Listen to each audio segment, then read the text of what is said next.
बच्चों, हम 11वीं कक्षा में अभिव्यक्ति माध्यम में पहला पाठ है संचार और जनसंचार का। उसमें पहला क्वेश्चन करते हैं, संचार क्या है और संचार के तत्व कौन कौन से। तो संचार शब्द की उत्पत्ति चर धातु से हुई है, जिसका अर्थ होता है एक स्थान से दूसरे स्थान तक पहुंचना।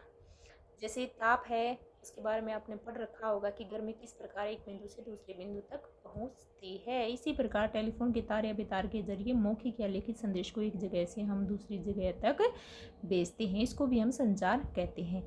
लेकिन यहाँ हमारा संचार से तात्पर्य है जो दो या दो से अधिक व्यक्तियों के बीच सूचना, विचार और भावनाओं का आदान प्रदान होता है, उसे ही हम संचार कहते हैं।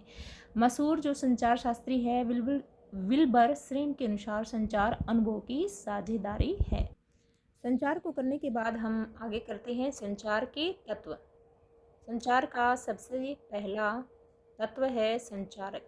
जब स्रोत या संचारक एक उद्देश्य के साथ अपने किसी विचार, संदेश या भावना को किसी दूसरे तक पहुंचाना चाहता है तो संचार प्रक्रिया की शुरुआत होती है। जैसे आप स्वयं को स्रोत या संचारक मान लें। आपको इतिहास की किताब चाहिए, लेकिन इसके लिए आपको अपनी कक्षा के एक मित्र से आग्रह करना पड़ेगा। इस तरह जैसे आप किताब मांगने की सोचते हैं, संचार की प्रक्रिया शुरू हो जाती है। जाहिर है कि किताब मांगने के लिए आप अपने मित्र से बातचीत करेंगे या उसे लिखकर संदेश भेजेंगे।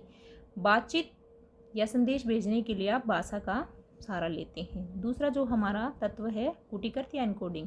यह संचार की प्रक्रिया का दूसरा चरण है। सफल संचार के लिए जरूरी है कि आपका मित्र भी उस भाषा यानी कोड से परिचित हो, तभी आपका संचार सही हो पाएगा।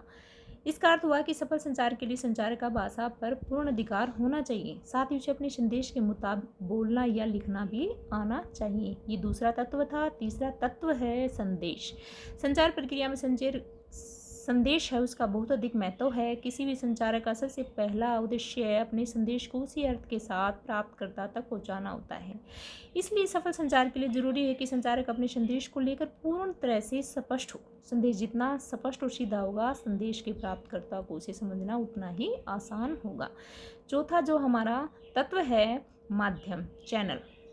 इसी के माध्यम से प्राप्तकर्ता तक संदेश पहुंचता है। जैसे हमारे बोले हुए शब्द ध्वनि तरंगों के जरिए प्राप्तकर्ता तक पहुंचते हैं, जबकि दृश्य संदेश प्रकाश तरंगों के जरिए। इस तरह वायु तरंगों के जरिए भी संदेश पहुंचते हैं। जैसे खाने की खुशबू हम वायु तरंगों के जरिए हमारे पास पहुंचती है। स्पर्श या छूना भी एक तरह का माध्यम है। इसमें चैनल में टेलीफोन, समाचार पत्र, रेडियो, टेलीविजन, इंटरनेट, फिल्म आदि विभिन्न माध्यमों के जरिए भी संदेश प्राप्तकर्ता तक पहुंचाया जाता है। पांचवा जो हमारा तत्व है प्राप्तकर्ता यानी कि रिसीवर। प्राप्त संदेश का पुटवाचन यानी उसकी डिकोडिंग करता है। डिकोडिंग का अर्थ है प्राप्त संदेश में निहित अर्थ को समझने की कोशिश। यह एक तरह से अनकोडिंग उल्टी प्रक्रिया है। इसमें संदेश का प्राप्तकर्ता उन चिन्हों और संकेतों के अर्थ निकालता है। जाहिर है कि संचारक और प्राप्तकर्ता दोनों का उस कोड से परिचित होना जरूरी है। तीसरा जो हमारा संचार के तत्वों में जो हमारा छठा पॉइंट आता है वो है फीडबैक। संचार प्रक्रिया में प्राप्तकर्ता की अहम भूमिका होती है, क्योंकि वही संदेश का आखिरी लक्ष्य होता है। प्राप्तकर्ता कोई भी हो सकता है, वह कोई एक व्यक्ति हो सकता है, एक समूह हो सकता है, या कोई संस्था या एक विशाल जनसमूह भी। प्राप्तकर्ता को जब संदेश मिलता है तो वह उसके मुताबिक अपनी प्रतिक्रिया यानी कि फीडबैक देता है। वह प्रतिक्रिया सकारात्मक भी हो सकती है और नकारात्मक भी। यानी आपका मित्र कह सकता है कि वह किताब देगा या तो नहीं। संचार प्रक्रिया में प्राप्तकर्ता की इसी प्रतिक्रिया को हम फीडबैक कहते हैं। इसमें फीडबैक की अहम भूमिका होती है। फीडबैक से ही पता चलता है कि संचार प्रक्रिया में कहीं कोई बाधा तो नहीं आ रही। संचार का जो अंतिम तत्व है वो है शोर या नॉइज।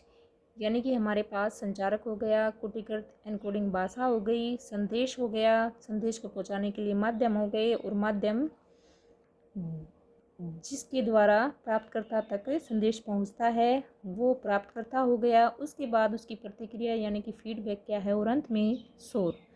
लेकिन वास्तविक जीवन में संचार प्रक्रिया इतनी सुचारू रूप से नहीं चलती, उसमें कई बाधाएं आती हैं। इन बाधाओं को ही शोर कहते हैं। संचार की प्रक्रिया को शोर से बाधा पहुंचती है। यह शोर किसी भी किस्म का हो सकता है, मानसिक से लेकर तकनीकी और भौतिक शोर तक हो सकता है।